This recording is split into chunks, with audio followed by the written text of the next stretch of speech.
break down some of those boundaries and bring their whole self to the experience.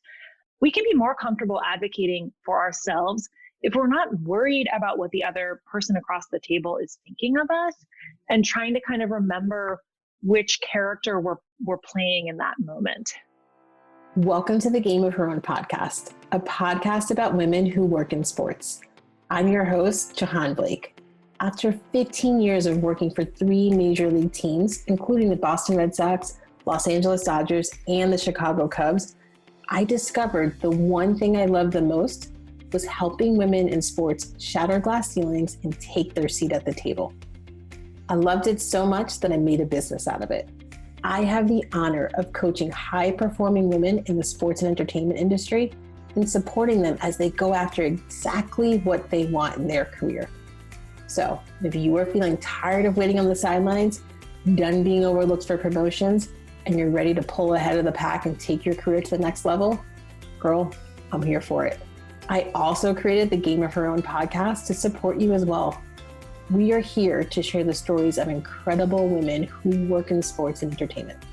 These leaders and trailblazers will inspire you with their success and the lessons they've learned along the way to the top. Ladies, there is nothing like women empowering women. I am so honored you're here. I am sure it is no secret that I love doing this podcast. One of my favorite things is being able to catch up with women who I've worked with during my 18 years in the industry. It is so inspiring to see what amazing things they've accomplished since we first started working together. My next guest and I both had the amazing opportunity to start our careers with the Boston Red Sox.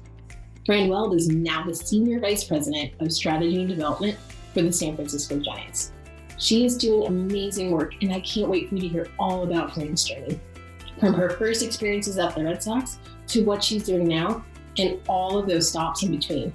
Make sure you listen in as Fran talks about the pivotal moment in her life that led to her bringing her authentic self to work, her views on whether or not you should go to business school, and one thing you should do when you're trying to get internal buy-in. And you know what? Let me not give it all away right now. My editor always yells at me. So let me just say this. You know we talk about so much more during this episode.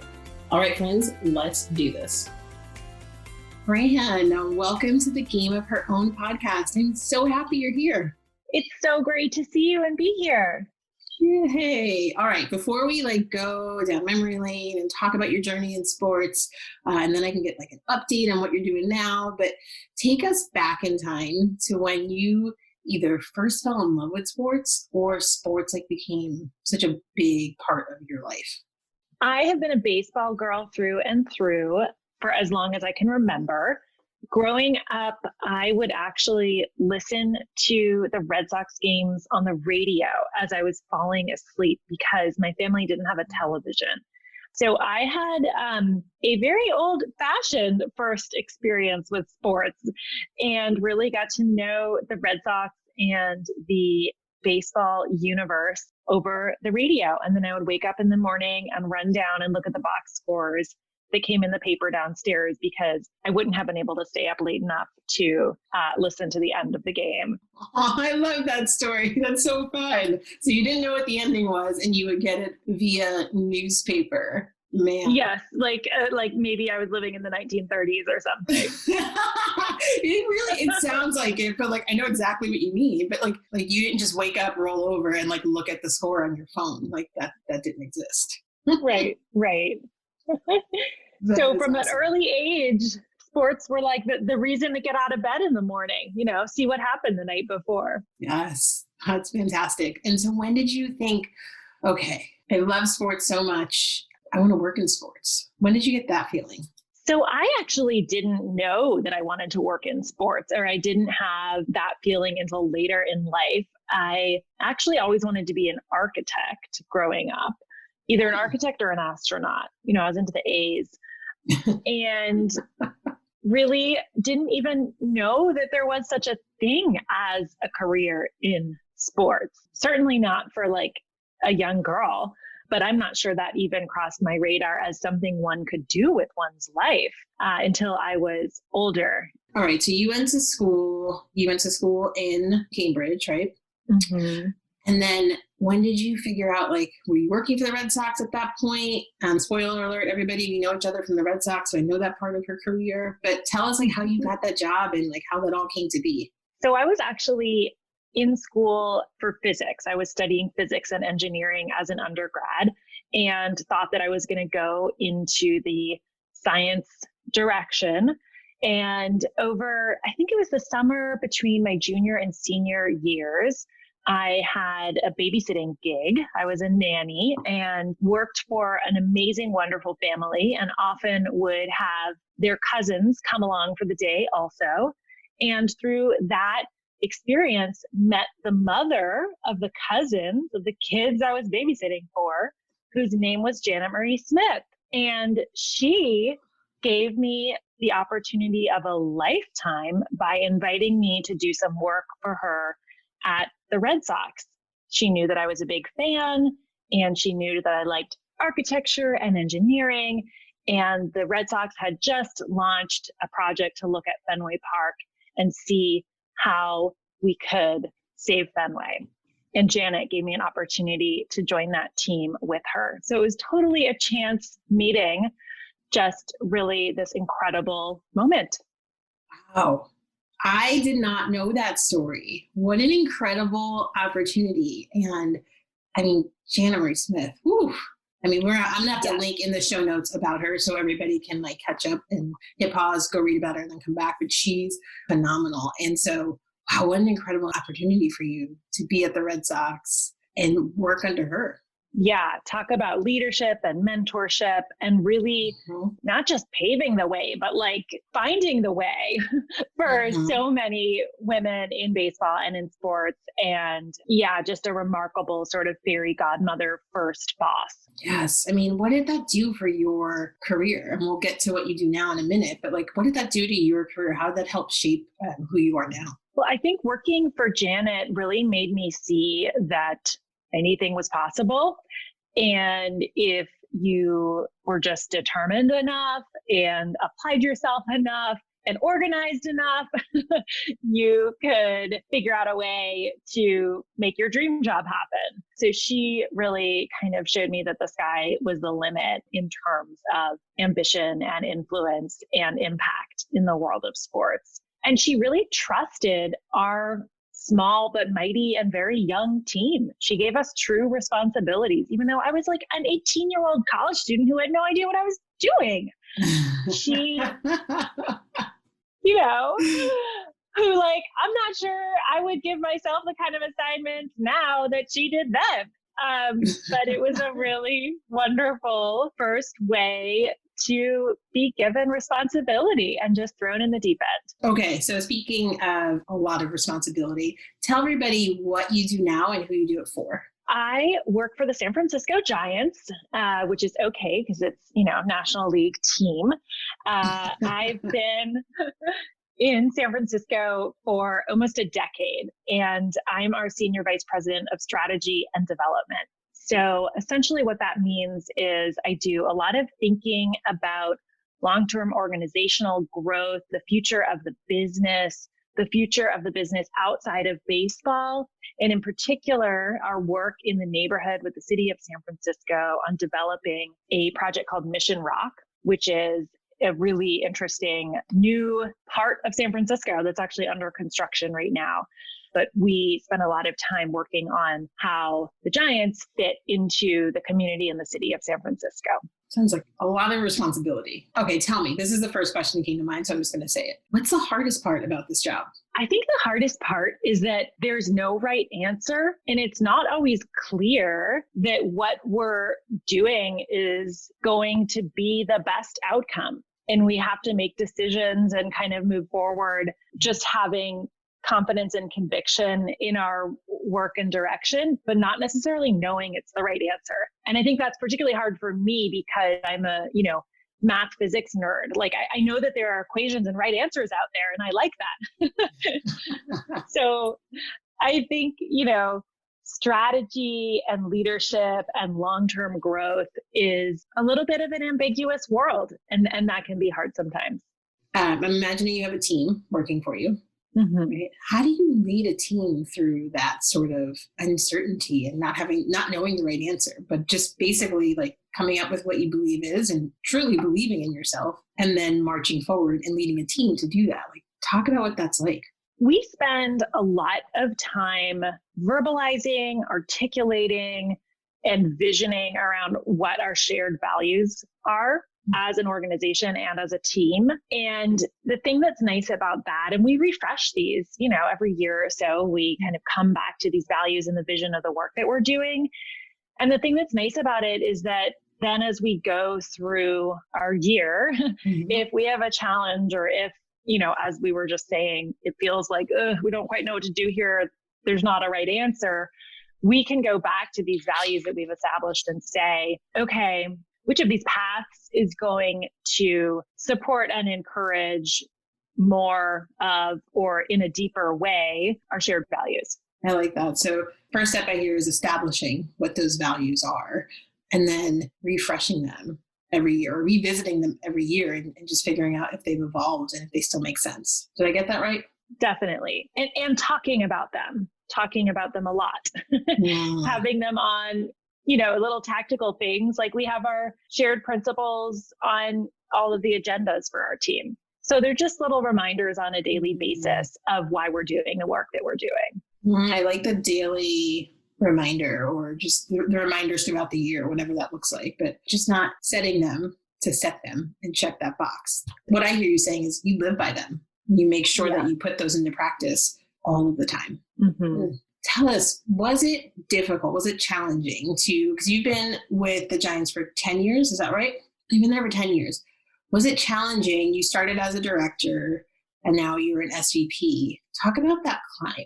I'm sure a lot of women are listening and who are in, roles where they just want to continue to move up and they love the organization that they're in and they don't want to go to another team. So talk about how you navigated that. It was not a linear path, I would say. So 10 years, I joined the team as a director. I was right out of business school, thought I knew everything, as M.B.As sometimes do. Really kind of submerged myself in some of the most central conversations that were happening at the organization around the future of the franchise and kind of the direction that we wanted to head. I think that my growth has mirrored the growth of the organization because I joined the team and we almost created a startup within a startup, or a startup within an organization. And so because the work at Mission Rock, which is the name of the neighborhood that we're building with the city of San Francisco, was just starting, I was able to really grow together with that seed of a project and a part of the organization that was, the next generation of the Giants. So I think that one thing that's interesting to think about if you're looking at the next step of your career and growth opportunities and wanting to expand scope of responsibility, a lot of time in baseball, in any sport, it's a very cyclical annual cycle of workload and a predictable annual cycle of what's going to be going on. And where I've found more opportunity in the sports industry is to take chunks of work that are new and different and outside of that predictable cycle for the organization, because there's more space to create something new and different there. Does that make sense? Yes, that makes a lot of sense. I'm just thinking out loud here. There's so much uncertainty there, right? When you go that route. Like, I like that route and I like it. And another guest had talked about something similar, but she talked about going for the unsexy jobs, right? And that's what was able to propel her forward and going for the jobs that nobody wanted within sports. But so going the path that's different, like a startup within an organization, well, we all know that startups don't always succeed. So there's a little bit of that sort of nervousness. Did you have that feeling? It's a riskier approach for sure. I hear that. And I don't think I had that feeling because I was so bullheadedly passionate about what it was that I was doing that it didn't even cross my mind that it might fail. It was just this concept that we were going to be building out a new part of the city and that the team was going to be an anchor for a new community in San Francisco just made so much sense to me. And I was so passionate about it that I don't think I saw that risk at the time. I certainly see it in retrospect, like what you're saying. I see in retrospect all the many things that could have gone wrong. But I think it's a blessing of when you're so passionate about something, you might not view it in the same way as the outside world does. Yes, but it sounds like to me, you were just focusing on what you can control. Yeah. This is what I want. This is what I want to do. And I'm going to go for it. There's nothing good about worrying about stuff that you literally cannot control. Yes. I mean, it takes away from your success, and it just takes away, it just takes your energy. We've all gone down that path. And so it just takes away from your energy. So I love that advice. So you said you went to business school. How did you make that decision to go, and talk about timing of it? And I ask because I hear this question almost daily is, should I go to graduate school? Should I go get my M.B.A? And I'm hearing it a lot more now because of COVID.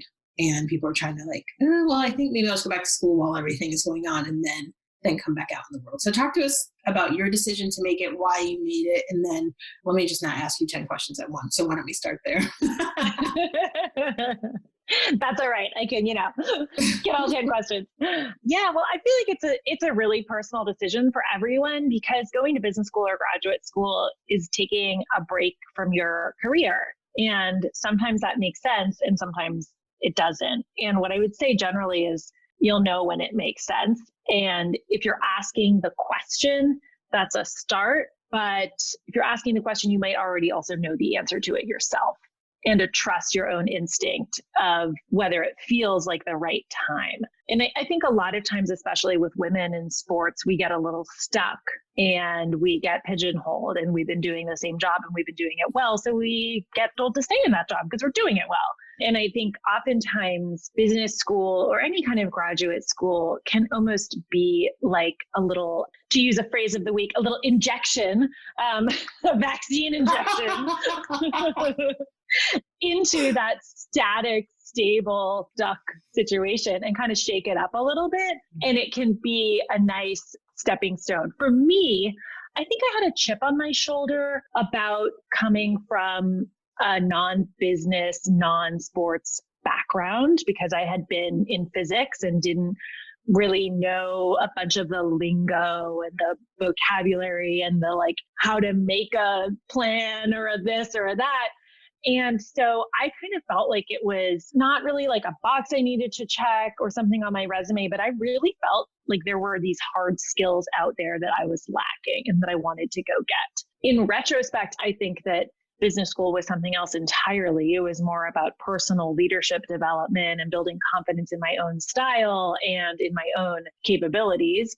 But at the time, I very much felt like, oh my gosh, I need to figure out how to write an annual P&L in Excel, and I don't know how to do that. And somebody needs to teach me how to do that and show me the book where I could find it. Interestingly, I didn't think I was going to go back into sports after I went to business school. I was very, very focused on real estate and urban development. And through the work that I did with Janet Marie at the Red Sox and that we collaborated on together, Jahaan, I got really interested in Fenway and the neighborhood around Fenway and community engagement and urban design and all of that.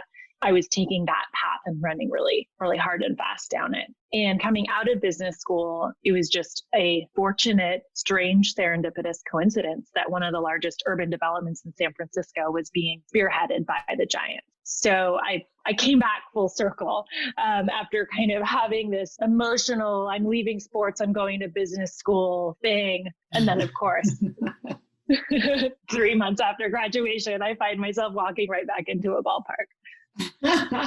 What's so funny about that is it's kind of amazing, like the timing for you. First, Janet Marie Smith, then this role that just, and you weren't even looking for it.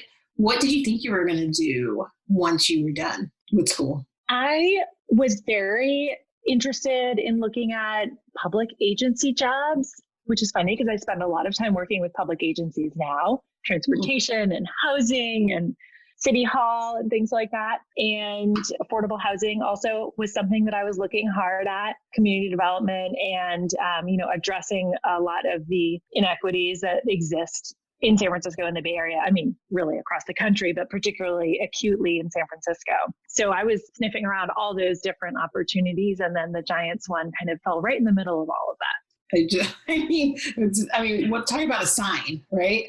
Right. And about the fact that like so often in our careers and paths, like you said, like controlling the things you can control, things happen that are totally out of our control that like are just these serendipitous, amazing moments that you grab. And that I'm also aware of the fact that like I have, because of my position of privilege and attending great schools and meeting people through those schools and connections and all of that. And it's always that first opportunity and that first meeting and introduction and someone giving you a chance, that matters. And then once you have that, you can run with it. But a lot of people never get that chance. So I'm very aware of not only the serendipity of it, but also the privilege of that.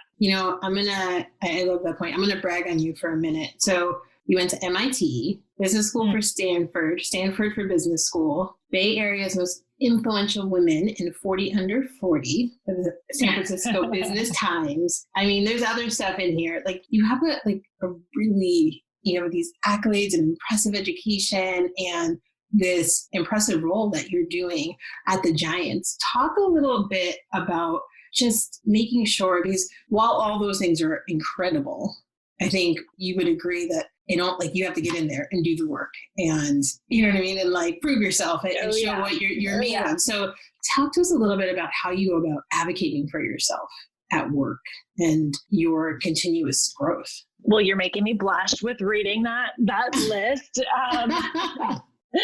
And certainly was through hard work over a long, long time. Those don't just come quickly. But I think you're right. And I think it's true probably of most industries. And I think largely in the sports and sporting industry where we have small, lean teams, right? And we're expected to pull off miracles on a daily basis. And, who's watching? Oh, no big deal. Only 40,000 people are watching in person and only a couple million more on TV. Mm-hmm. So the consequences are high too. But we often are on small and, stressed teams, and we have to work together and kind of pull together to do it. I think that your point of really getting in there and doing the hard work on a daily basis is super on target. And I think it applies even more so in an industry when so much is expected of us. Hey, it's Jahaan jumping in to share some exciting news for any of you who feel stuck, taken advantage of, and maybe even a little bit defeated moving your career forward. I'm putting together a small group of women who are ready to take their career to the next level with group coaching and accountability.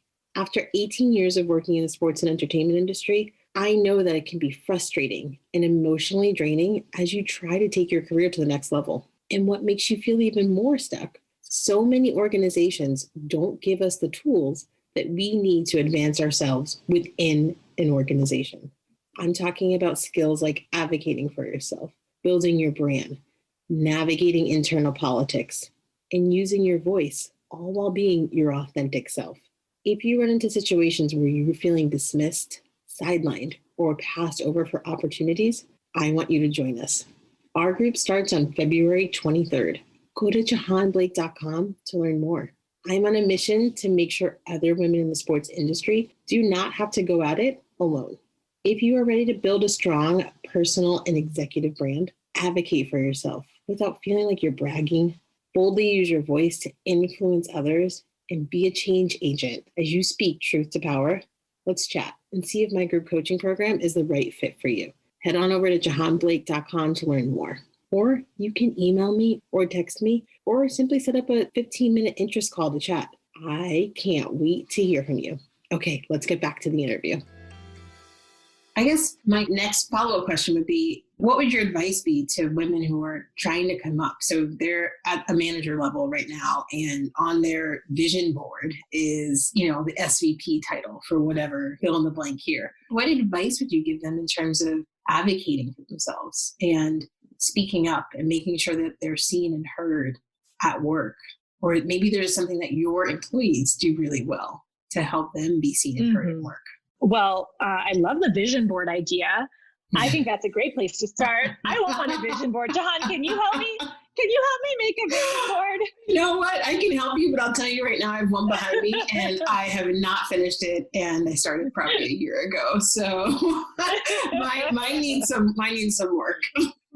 It looks beautiful. I guess I have a couple of reactions to that question. And I'll start with the first one, which is really about bringing your authentic self into the experience. A lot of times, and maybe I'll just speak for myself and like my own path in this.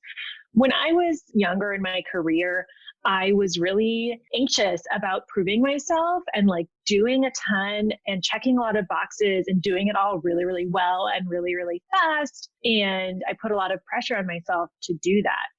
And I think in that, I also compartmentalized my personality and my silliness and my family ties and my outside interests. And I kind of just was like, okay, I'm going into work and I'm doing work and I'm going to check these work boxes. And then I'll go away if I ever leave the ballpark. I'll go away and kind of have this other self. And one thing that I'm really beginning to appreciate kind of in this middle stage of my career and that I'm seeing a lot of women really start to do is to break down some of those boundaries and bring their whole self to the experience. We can be more comfortable advocating for ourselves if we're not worried about what the other person across the table is thinking of us and trying to kind of remember which character we're playing in that moment. It's funny, I feel like I am more myself now at work than I've ever been, even though there's more eyes on me and there's more pressure and responsibility. I'm more comfortable now to be myself. And I think that it's only when we're really comfortable in our own skin that we can begin to fully advocate on our behalf to others and even to ourselves, right? Yes, I completely agree. And I think it's a work that a lot of people do, right? Like just that you have to put in work that like on yourself and just have that self-awareness and start to realize like, I am not being myself. This is exhausting showing up and being somebody else every single day. What did you do to kind of help yourself just be comfortable with being you at work? So I actually had a kind of pivotal life experience about 5 years ago that I don't talk too much about, but I would love to share with you and your listeners, because I think it's important that I start talking about it and that people hear it and talk about their own challenges. So actually, about 5 years ago, I found a mass in my abdomen, and it turns out that it was malignant cancer. And I was in a time in my career where I was working like 12 hours a day. We had a really intense local set of approvals coming up. We were going for a vote at the entire city of San Francisco's ballot that November, and kind of like didn't really have too much time for my own health, but found this out. And it turns out that, it was cancer and everything just stopped. And I had to have multiple surgeries. I had to take 6 months off work. I went into an emergency surgery the next morning. And in this moment of like juggling everything and being in the middle of all of this and working really, really hard one day to like going to zero the next day in terms of work and having to really focus just on my own health, I guess twofold. Like one is that I really allowed my team into that experience with me, and I invited them into that, and we kind of all went through it together. And I became much closer to a lot of my colleagues. You know, my boss, who's our CEO, Larry Bear, was amazing through this process and supporting me. And I feel like kind of that threw me into a different place of just like personal openness with colleagues and bringing my whole self to work because I had no other option. But then I also kind of embraced that approach after I even came back from that time off. And I'm happy to say that was 5 years ago. And I'm fully, now that it's been 5 years, technically fully cancer free from that. So that's, yay. That's amazing. That's awesome. And I think, you know, one thing that I learned personally through that process was that I absolutely adore what I do. And I think a lot of people, when they have life-changing moments, particularly around health. And you kind of realized your own mortality at the young age of 32, not many 32-year-olds, get ovarian cancer. And it's like, that's a moment. And I think for many people, it's natural to question kind of the direction that you're in, the choices that you've made, the life that you're living. And for me, what was so remarkable and wonderful about that moment was it was really affirming of the fact that I was doing what I loved to do and was surrounded by people every day at the Giants with whom I loved to work, and that my family was great and I love my apartment, and all of these things where it could have gone another way. I could have said, no, I'm going to move to a little village in France for the next 10 years and do winemaking, which, I want to do that too. But it was definitely, affirming, and allowed me to then also break down some of those barriers and really bring my full self to work. Do you mind if I ask you some questions about what you went through? Yeah, no problem. So to have emergency surgery, like you were done, like your 12-hour days were immediately just like over, and you had to go into surgery and you had to take 6 months off of work. And what I think is incredible is, because I wonder, like when you hear these stories such as yours, you always think, well, what would I do? Right. And so, and I wonder, would I let my team into that experience? Right? Like, would I let the CEO see me when I have not gone through what you've gone through, but I imagine like, do I want anyone to see me? Because at this point, I'm not myself, right? I don't feel 100%. What was that decision process? How did you get there that you wanted to let your team in? Well, I think that just to say that was even harder because of the nature of what I was going through, which was ovarian cancer, which I think we have these like stigmas around talking about women's bodies, especially women's bodies in the workplace. It's like, it's not like if I had like a hip replacement, everybody would have known about it. And I kind of had this feeling of frustration about that was kind of the sexist approach we take in our society, that I'm not allowed to say something about my ovary because it's a girl part. Right. But that, someone who had their Achilles snapped, everyone's following up with him and bringing him things. Right. And so I kind of, in a funny way, that openness was born out of frustration at those societal like norms about talking about women's bodies. So I was like, I'm going to tell you about my ovaries. What do you want to know about them? So then, okay, so you're letting people in, you're talking about your ovaries, and it's like, here, see me, hear me, and, like just be a part of this or don't. But it sounds like everyone wanted to, because it brought you closer with your team, your CEO, which is incredible. So what was that point when you were like, okay, you know what? I got to show up as my real self at work. Like, was it through that process that you were just like, you can see me and I am no longer hiding things? Was that it? Yeah, I think absolutely. Like when I came back, those walls were down. And what was really interesting is I also found other people then sharing things with me that they might not have otherwise beforehand, and really just getting closer bilaterally, not just because I was in that position, but I think that me being there and having that vulnerability allowed other people to also show more of themselves to me, and then create these deeper relationships and connections. Which I know that I have to imagine you got your strength from other sources as well, family and friends, but also your colleagues who, right, when you work in sports, your colleagues become your family as well. They become more than friends. But I imagine that ability to be vulnerable like allowed for you to have these relationships that were stronger, which also just gave you more strength during the recovery process, because I can't imagine what that's like just mentally, forget the physical part too.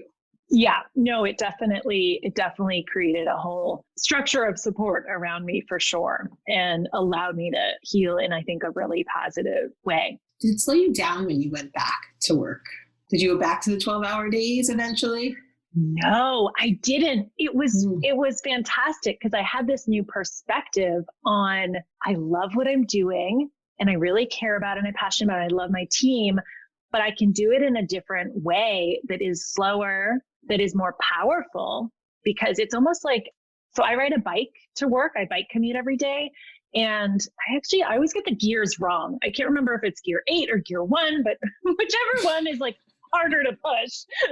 But like the gear, I guess you go into lower gear and it's harder to push, but it makes you go farther. It's like a more efficient power and torque of that gear. It was almost like I moved into that lower gear. Like instead of the frenetic, like cycling, it's a different shift. And so I definitely came back in a different way. And I've talked to women in my organization and throughout sports who say the same thing about coming back after maternity leave. They work smarter, they work more efficiently and productive.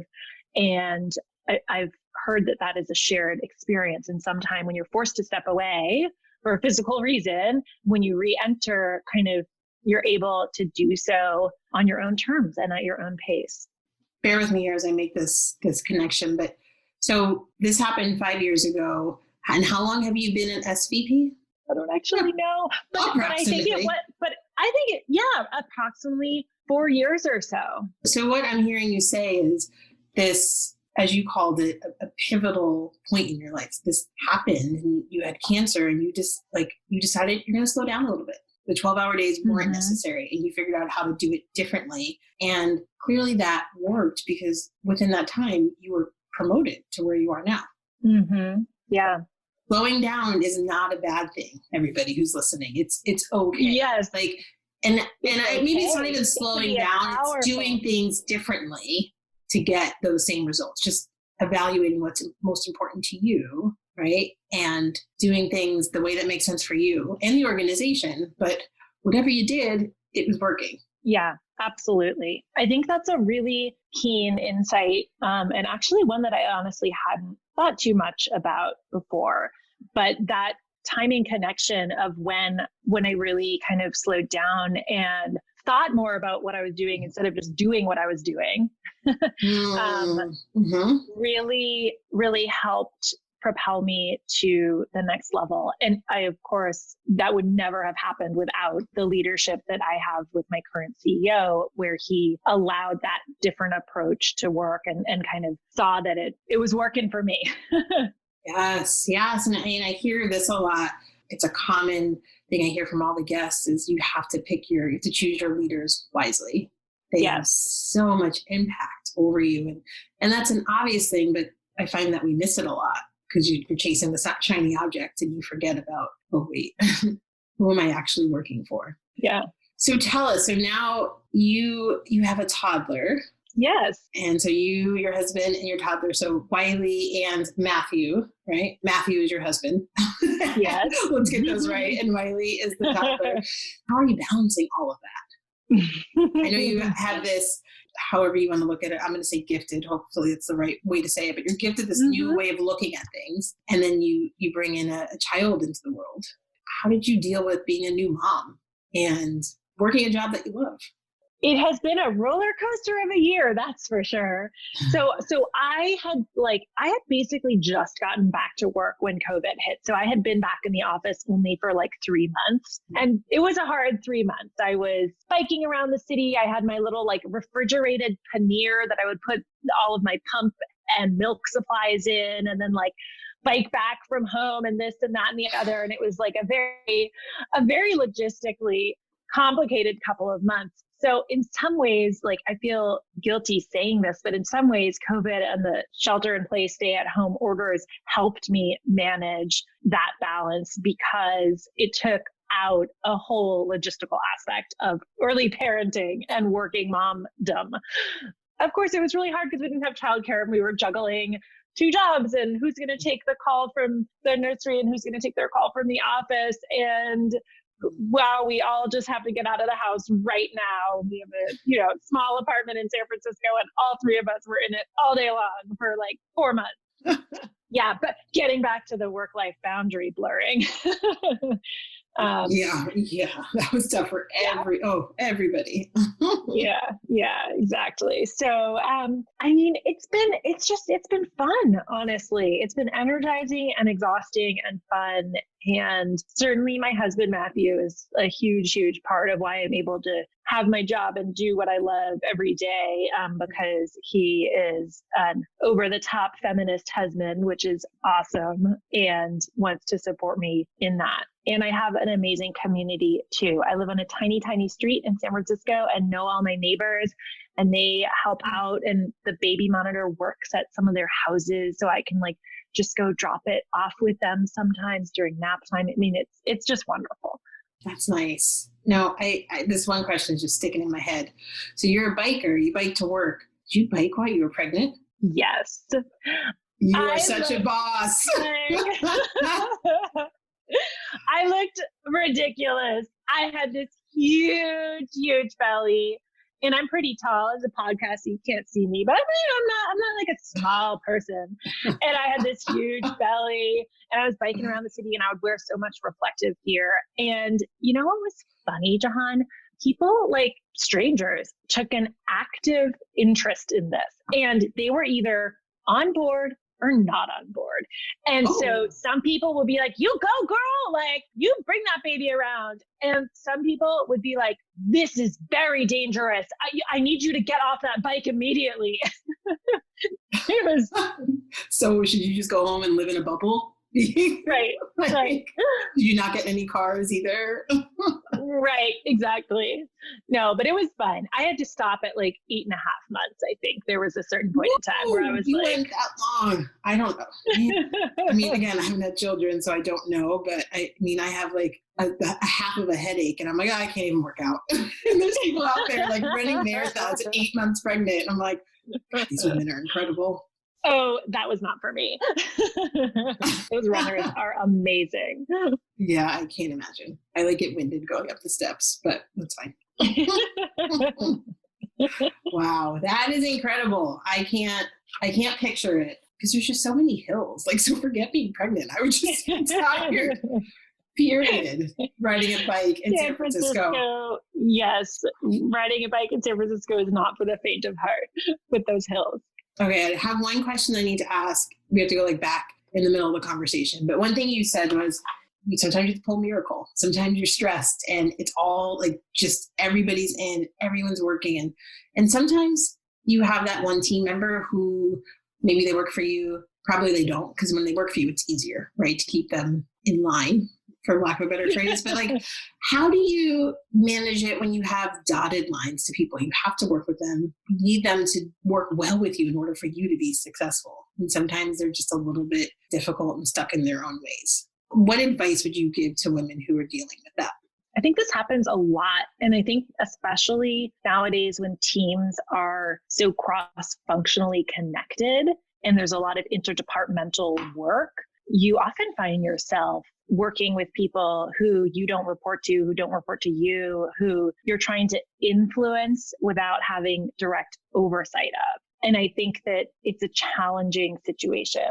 I will say what's worked best for me in the past is to take the time to develop my own one-on-one relationship with most people that I'm interacting with on a daily basis. So meeting up for a Zoom coffee, or a walk in the afternoon to really try and make that individual connection point and understand what makes them tick. Are they driven by external factors? Are they driven by team success? Are they driven by a client feeling really well served? Are they driven by, internal motivation? So that then when we do get to a sticky point, I can try and remember, okay, what really motivates this person? And are we missing that part of the picture here to get them on board? Yes. So I think it's all about those one-on-one, relationships. Mm-hmm. Yeah, I couldn't agree more. And I'm glad we went back and I asked you this because it's a commitment. It's the long game. Is what I like to tell people. It's not as easy as I'm going to go into their office and talk about my, my success, my past successes and my title, and they're going to listen to me. Yeah, good luck. It's not going to work. I have learned the hard way, but it's the taking the time to get to know people. And hey, listen, it's every single person you talk to, and you have those one-on-ones. It's not going to be perfect. It may take some time to get somebody to know somebody, but it's if you're going to put in the work because you genuinely care. And you genuinely care about the organization and the project that you're working on, it eventually pays off. But yeah, I would say it's a long game. I totally agree. And especially in sports where a lot of people don't leave an organization. Like you're stuck together, right? Yes. It's not the same thing. In San Francisco, a lot of my community, they work in tech or startups where it's common to have, different job every couple years. And that's not the same in sports. And so the long game, the repeated interactions, you're not going to solve it in one go. And just really trying to kind of slowly build up a personal relationship. I think in sports in particular, I would probably say that regardless of industry, because I feel like that works for humans. But right. I think especially in sports where like we're all where we are because we're so passionate about it, so we're not going to leave. Yes, I think that's good advice. Are you ready for the rapid fire questions? I am so ready, Jahaan. All right. First thing that comes to mind, just say what you think. Are you ready? Here we go. What is your favorite sports moment? Dave Roberts stealing second base. Oh. 2004. Man, ALDS, I think. Good one. What is something people always get wrong about you? Wow, I'm not doing well on this rapid fire. That was a slow response. I think, wow, I don't know how to answer this question. You know what I'm really thinking, which I don't know if this is at all the kind of answer you are thinking about, but I feel like people generally might think that I'm like more conservative and closed than I am. Like I am like a little bit of a kooky hippie person, but I think that, and this goes back to like bringing your whole self to work. My team knows this, but oftentimes when I meet people, I don't know if I have RBF or what, but I think they think I'm like a little more stern than I really am in real life. Oh, that's a good one. Yes, and I can definitely relate. I get that a lot, and I do think it's because of the RBF for me, at least. I have to like be mindful of it. I'm always like, oh, Jesus, smile, Jahaan. Okay, what is one food? What is one food you wouldn't want to give up? Cheese. Yeah. For sure. All kinds of cheese. Yeah. My husband's the same way. Are you a morning person or a night person?